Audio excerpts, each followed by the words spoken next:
So hello class, we were discussing about the design of line section, right? तो line section के designing में हमने trapezoidal shape और triangular shape का जो डिज़ाइनिंग था वो हम लोगों ने जो है उसका डिज़ाइन स्टेप भी देखा था, उसका एरिया पैरामीटर का इक्वेशन जो था निकालने का वो भी देखा था और उसमें न्यूमेरिकल भी हम लोगों ने किए थे। ठीक है, तो आज जो हम डिस्कशन करने जा रहे हैं वो भी लाइन सेक्शन का ही जो न्यूमेरिकल है उस न्यूमेरिकल को आज करेंगे। सो एक क्वेश्चन है हमारा लाइन चैनल का जो कि ट्रेपेजॉइडल शेप का है। ठीक है, तो क्वेश्चन है design a concrete line channel. Design a concrete lined channel of trapezoidal section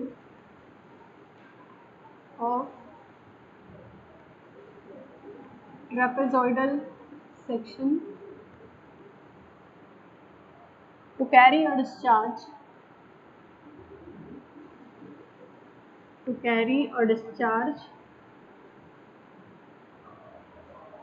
of 250 cubic. To carry a discharge of 250 cubic at a slope of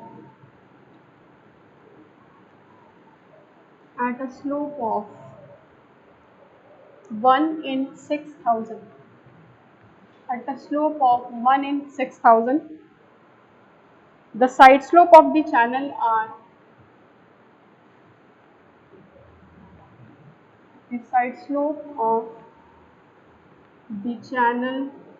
are to be made as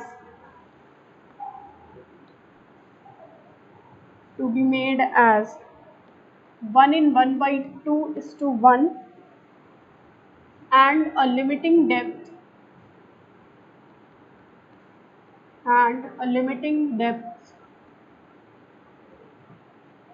of 3 meters.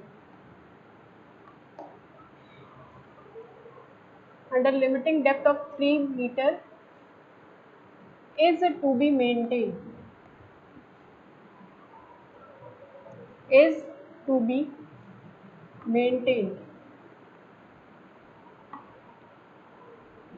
Take n is equals to 0.015.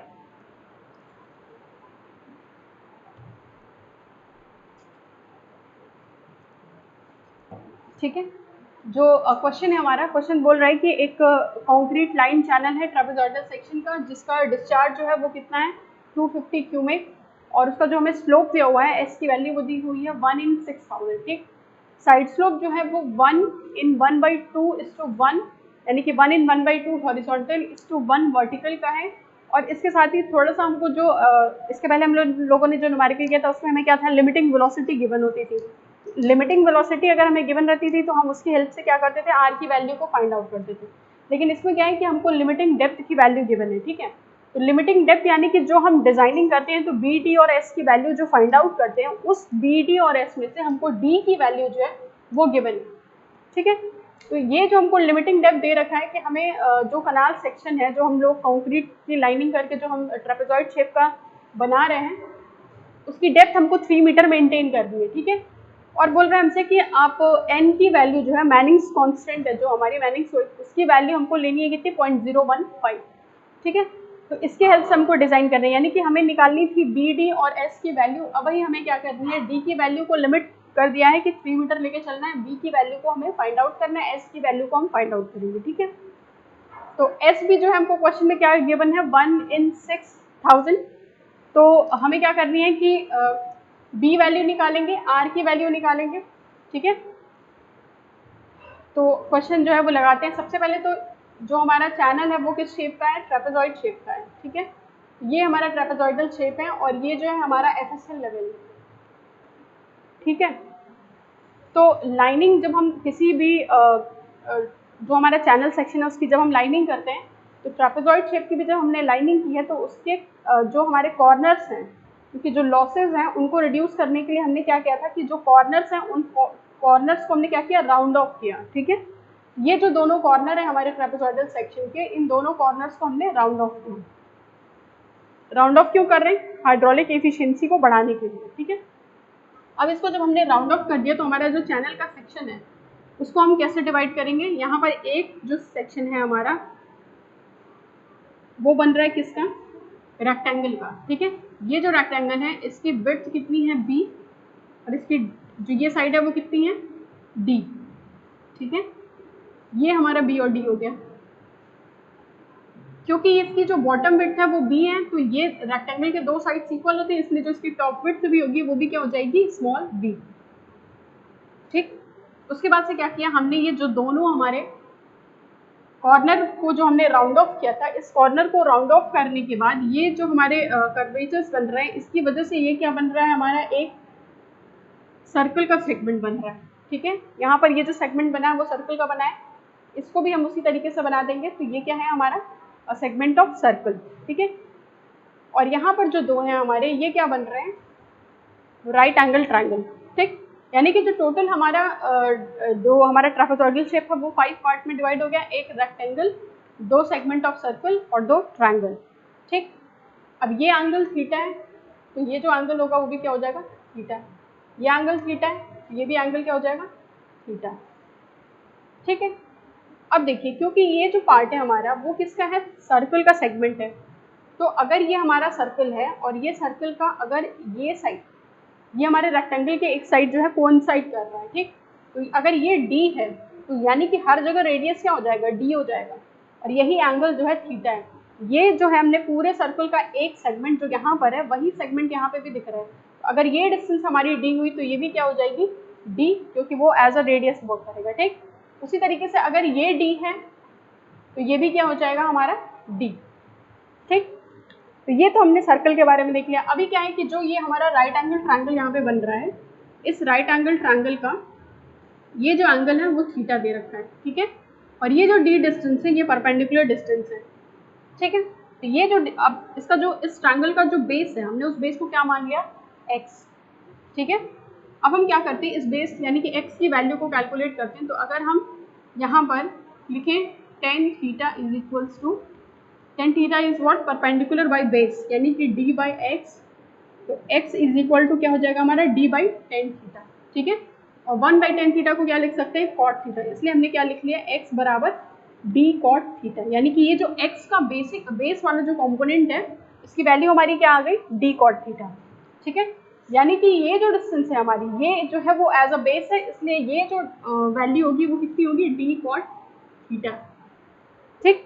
उसी तरीके से क्योंकि ये दोनों similar triangle है तो ये भी जो डिस्टेंस होगी वो भी क्या हो जाएगी? d cot थीटा, क्योंकि ये बेस है, ठीक। अब क्या है कि यहाँ पर ये जो हमारा आर्क बन रहा है सर्कल का, यहाँ पर भी एक हमारा आर्क बन रहा है, तो ये वैल्यू क्या हो जाएगी? क्योंकि इसका जो ये रेडियस है वो d है और जो इसका एंगल है थीटा है, यानी कि ये हमारे क्या हो जाएगा? d into theta. उसी तरीके से ये भी क्या हो जाएगा? d इंटू थीटा, ठीक।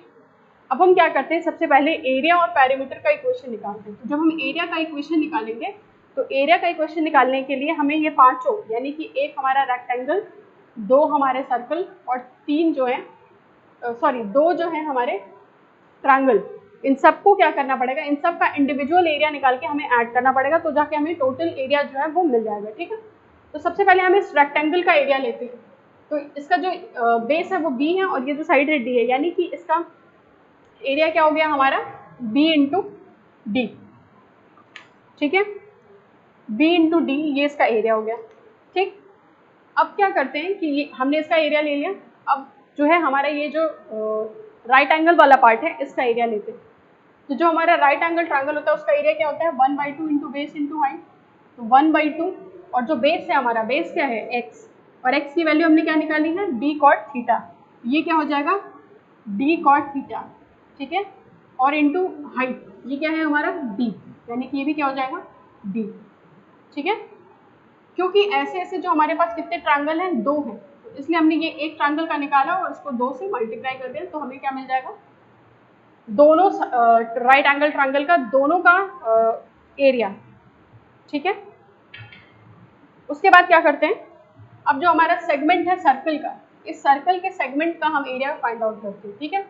तो हमारा जो टोटल सर्कल है, जैसे आप यहाँ पे देखो, तो हमें क्या करना है, सिर्फ और सिर्फ इस सेगमेंट का ही एरिया चाहिए, ठीक है। तो हम क्या करेंगे, टोटल में से इतने सेगमेंट को ही लेंगे, ठीक। ये हो गया हमारे पास क्या, pi R square into theta by 2 pi. ये हमारा उस सेगमेंट का हो जाएगा, क्योंकि आर की वैल्यू यहाँ पर डी है, तो हमने आर की जगह पे क्या रख दिया, डी, ठीक है। और कितने सर्कल है हमारे पास, दो है सेगमेंट, ठीक है। तो इसको हमने क्या किया, 2 से मल्टीप्लाई कर दिया। तो जब हम इसको सॉल्व करेंगे, जो एरिया का इक्वेशन बनेगा वो क्या बन जाएगा, B into D plus D square cot theta plus D square theta, ठीक। एरिया का इक्वेशन हम यहाँ से निकालेंगे, तो B into D plus D square को कॉमन लेंगे, तो हो जाएगा हमारे पास थीटा प्लस कॉट थीटा, ठीक है। ये हमने बना लिया क्या, एरिया का इक्वेशन। अब इसी तरीके से हमें क्या करना है, पेरीमीटर का इक्वेशन बनाना है।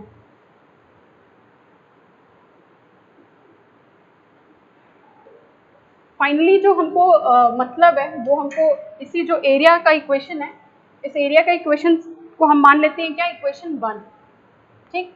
अब हम क्या करते हैं कि पेरीमीटर का इक्वेशन बना रहे हैं इसके लिए। तो जब हम पेरीमीटर का इक्वेशन बनाएंगे तो हमें क्या करना है, क्योंकि बिटेड पेरीमीटर है ये, तो बिटेड पेरीमीटर के लिए क्या करेंगे, जो हमारा एफएसएल लेवल है, इसके नीचे जो हमारी टोटल लेंथ है, इस टोटल लेंथ को हम क्या करेंगे, ऐड करेंगे, ठीक है। तो अगर हम साइड देखें इसका, इस ट्रायंगल का, तो ये लेंथ कितनी है हमारी, डी कॉट थीटा, ठीक। ये डी कॉट थीटा और ये डी कॉट थीटा, ये दोनों मिलके क्या हो जाएगा हमारा 2d कॉट थीटा। ये जब हम पेरीमीटर का इक्वेशन लिखेंगे तो ये हो जाएगा हमारा D cot theta plus D cot theta, यानी कि 2d कॉट थीटा, ठीक है, 2d कॉट थीटा, ठीक। अब बात आती है हमारी ये दोनों सर्कल के पार्ट की। तो जब हम दोनों सर्कल के सेगमेंट का जब हम पेरीमीटर के लिए लेंगे, तो ये हमारा डी कॉट थीटा और ये डी कॉट थीटा, ये दोनों मिलके क्या हो जाएगा, 2d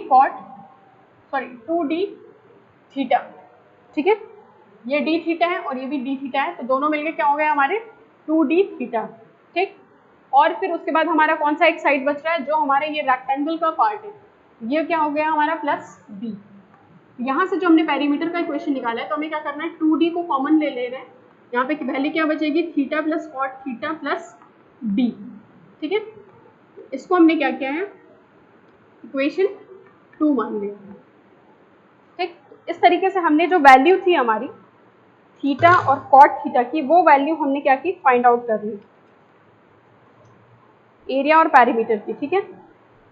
अब क्या करेंगे हम, सबसे पहले तो हमें यहाँ पर जो साइड स्लोप दिया हुआ है, ये साइड स्लोप को एक बार कर लेते हैं, क्योंकि आगे हमें क्या करना है कि इसी एरिया और पेरीमीटर के इक्वेशन में वैल्यूज को रखनी है और निकालनी है उस दोनों इक्वेशन की हेल्प से।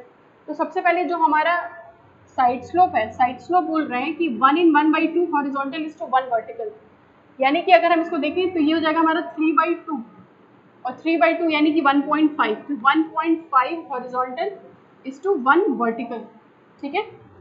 अब हम क्या करेंगे, यहाँ से अगर ये एंगल हमारा थीटा है, अगर हम इसको निकालें कॉट थीटा बराबर, क्योंकि हमें यहाँ पर क्या चाहिए, थीटा की वैल्यू चाहिए और कॉट थीटा की वैल्यू चाहिए। तो अगर हम यहाँ पर लिखें कि कॉट थीटा बराबर क्या आएगा, तो कॉट थीटा बराबर क्या हो जाएगा हमारा बेस बाई परपेंडिकुलर, तो बेस यहाँ पे क्या है 1.5 बाई परपेंडिकुलर 1, ठीक है। तो ये जो हमारा कॉट थीटा की वैल्यू आ गई वो क्या आ गई 1, ठीक। फिर हमें क्या करनी है, थीटा की वैल्यू निकालनी है, और ये जो थीटा की वैल्यू हम निकालेंगे वो किस में निकालेंगे, रेडियन में, ठीक। तो रेडियन में निकालेंगे अगर, तो फिर वही हमें कैलकुलेटर से जो है वैल्यू को फाइंड आउट करनी है।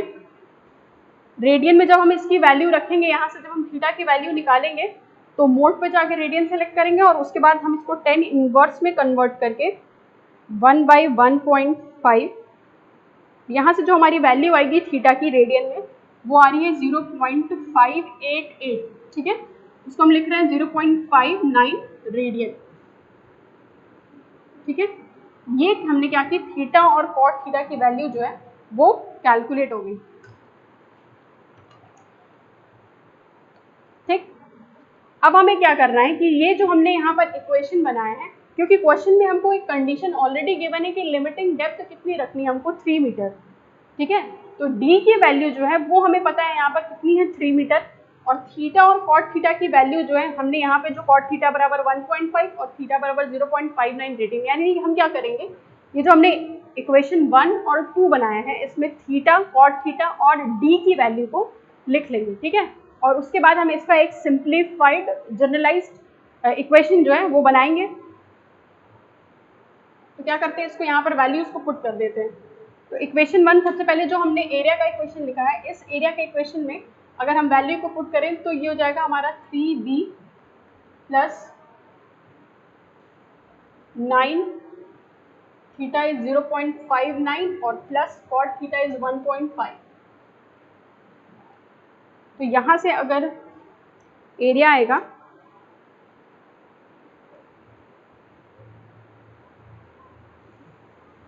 ये जो एरिया आएगा हमारे a is equal to 3b plus 18.81,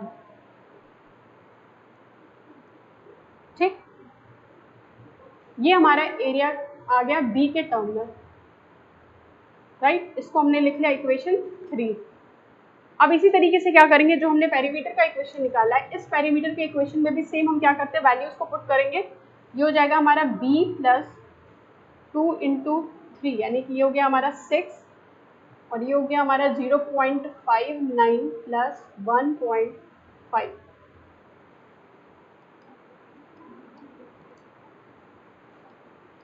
ये जो हमारा इक्वेशन p की आ रही है वो आ रही है b प्लस 12.54, b प्लस 12.54, ठीक है। ये इक्वेशन हमारी आ गई b के टर्म में, जो हमारा पेरीमीटर का इक्वेशन है इसको हमने क्या मान लिया, इक्वेशन 4, ठीक है। ये हमारा आ गया इक्वेशन 3 और 4, ओके। सो अभी क्या करते हैं कि हम, क्योंकि हमें r की वैल्यू निकाल दी है, ठीक है, तो जो हमारा हाइड्रोलिक मीन डेप्थ है, हाइड्रोलिक मीन डेप्थ बराबर हमने क्या पढ़ा है, r is equal to a by P, r is equals to a by P, ठीक। और हमने a और p की जो वैल्यू है वो यहाँ पर b के टर्म में निकाली हुई, तो हम सबसे पहले क्या करते हैं, इस वैल्यू को इस इक्वेशन में लिख देते हैं। तो a जो है वो हमारा कितना है, 3b प्लस 18.81, ये हो गया हमारा 3b प्लस 18.81 डिवाइडेड बाई ये जो p की वैल्यू है वो कितनी है, b प्लस 12.54, ठीक। ये क्या होगी हमारी r की वैल्यू। इसे हम क्या मान लेते हैं, इक्वेशन 5, इक्वेशन 5, राइट। अब देखिए जो हमने इक्वेशन पढ़ा है कंटिन्यूटी का, कंटिन्यूटी का इक्वेशन क्या पढ़ा है, q is equal to a into V, ठीक है, q is equal to a into V, ये कंटिन्यूटी इक्वेशन है। और v is equal to Manning's equation से हमने क्या पढ़ा है, v is equal to 1 by N r to the power 2 by 3 s to the power 1 by 2, ठीक है। क्योंकि अगर हम यहाँ पर देखें तो हमें जो अगर q की वैल्यू तो क्वेश्चन में गिवन है 250 क्यूमेक, लेकिन अगर हम यहाँ पे वैल्यूज पुट करेंगे तो v की वैल्यू भी जो है वो डिपेंडेंट है और a की वैल्यू भी जो है उसमें भी हमको b फैक्टर नहीं पता है। तो हम क्या करते हैं, इसका एक इक्वेशन सिंप्लीफाइड इक्वेशन बनाते हैं, b की जगह पे हम सारी वैल्यूज को v की जगह पे हम सारी वैल्यूज को इक्वेशन रखेंगे हम मैनिंग्स का, क्योंकि हमें वहाँ पर n की वैल्यू भी पता है, s की वैल्यू भी पता है, r की वैल्यू भी हमको b के फॉर्म में पता है, a का इक्वेशन भी हमने ऑलरेडी b के फॉर्म में निकाला हुआ है, तो फिर और q की वैल्यू भी हमें पता है, यानी कि वहाँ पर सारी वैल्यूज जो है वो हमको नोन है, सिर्फ और सिर्फ हमें क्या नहीं पता है, b की वैल्यू। तो सारे जो पूरा इक्वेशन बनेगा उस पूरे इक्वेशन में हमें एक फैक्टर नहीं पता है जो कि b है, ठीक है। तो हम क्या करते हैं, यहाँ पे इस कंटिन्यूटी के इक्वेशन में ये जो v की वैल्यू है, इस v का जो इक्वेशन है मैनिंग्स इक्वेशन क्या है, 1 by N r to the power 2 by 3 s to the power 1 by 2, ठीक है। सिंपली हमें क्या करना है, जो भी वैल्यूज हमने निकाली है, जो वैल्यूज हमें नोन है न्यूमेरिक फॉर्म में, उसको लिख लेंगे और इधर जो इक्वेशन हमें पता है उस इक्वेशन को यहाँ पे पुट कर देंगे, ठीक है। जैसे कि r का हमें वैल्यू यहाँ से लेना पड़ेगा, a की वैल्यू भी ये जो हमारी a है इसको लेनी पड़ेगी, ठीक है। तो हम क्या करते हैं, सारी वैल्यूज को जो है इसमें पुट करते हैं। सबसे पहले आ जाते हैं q की वैल्यू। q की वैल्यू जो है हमें क्वेश्चन में कितनी दे रखी है, 250, ये हो गई हमारी 250 इज इक्वल्स टू ए का वैल्यू कितना है 3b प्लस 18.81, ये हो गई हमारी 3b प्लस 18.81, ये ए हो गया, ठीक है, इंटू 1/n, n की वैल्यू कितनी है 0.015, ओके। r देखिए, r जो है हमने यहाँ पे r की वैल्यू a/p से निकाली है, r की वैल्यू कितनी है हमारी 3b plus 18.81 upon b plus 12.54, ये हमारी r की वैल्यू है और इसके पावर क्या है हमारा 2/3, ठीक। फिर आती है हमारी s की वैल्यू, s की वैल्यू हमें क्वेश्चन में दे रखा है, स्लोप कितना है 1/6000, तो हमें क्या करना है यहाँ पे 1/6000 लेंगे, ठीक है, और उसकी पावर क्या है 1/2, यानी कि हम इसको डायरेक्टली लिख सकते हैं 1/√6000, ठीक है। अब अगर हम यहाँ पे देखें तो यहाँ पे सारी वैल्यूज जो है वो हमको गिवन है, सिर्फ किसकी वैल्यू फाइंड आउट करनी है, b की वैल्यू जो है हमें फाइंड आउट करनी है, ठीक है। तो अभी हम क्या करेंगे, इस इक्वेशन को सॉल्व करेंगे। तो सबसे पहले जो हमारी वैल्यूज न्यूमेरिक फॉर्म में है, पहले हम उसको ले लेते हैं, जैसे 250 इंटू 0.015 इंटू √6000, ठीक है, इसको एक तरफ ले लेते हैं और फिर ये जो b वाली वैल्यूज है इनको एक तरफ ले लेते हैं, ठीक है।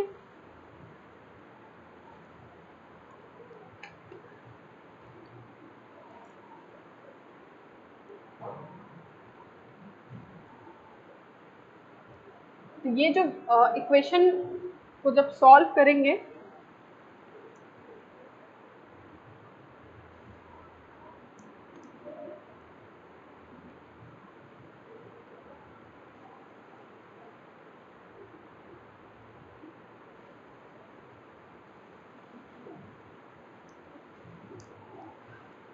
जब हम ये सारी वैल्यूज को इधर ले जाएंगे 250 इंटू 0.015 इंटू √6000, ये वैल्यू आएगी हमारी क्या 290.47, ठीक है, इज इक्वल्स टू, अब हमें क्या करनी है, ये सारी वैल्यूज जो है इसको यहाँ पे लिख लेंगे।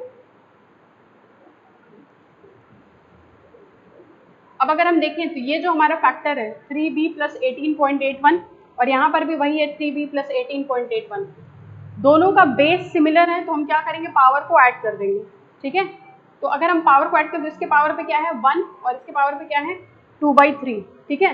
तो 1 प्लस 2/3 अगर दोनों के पावर को हम ऐड कर दें तो ये पावर हमारा क्या आ जाएगा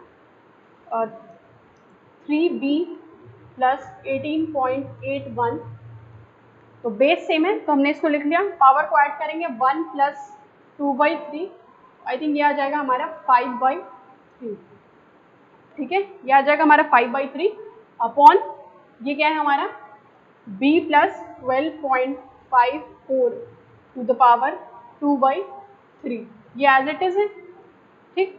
अब हमने इसको जनरलाइज फॉर्म में लिख दिया। अभी हमें क्या करना है, यहाँ से कैलकुलेशन से b की वैल्यू को फाइंड आउट करना है, ठीक है। तो इसको कैलकुलेट करने पर जो हमारी b की वैल्यू आ रही है, b की वैल्यू आ रही है हमारी 44.6 मीटर, 44.6 मीटर, ठीक है, ये हमारी b की वैल्यू है।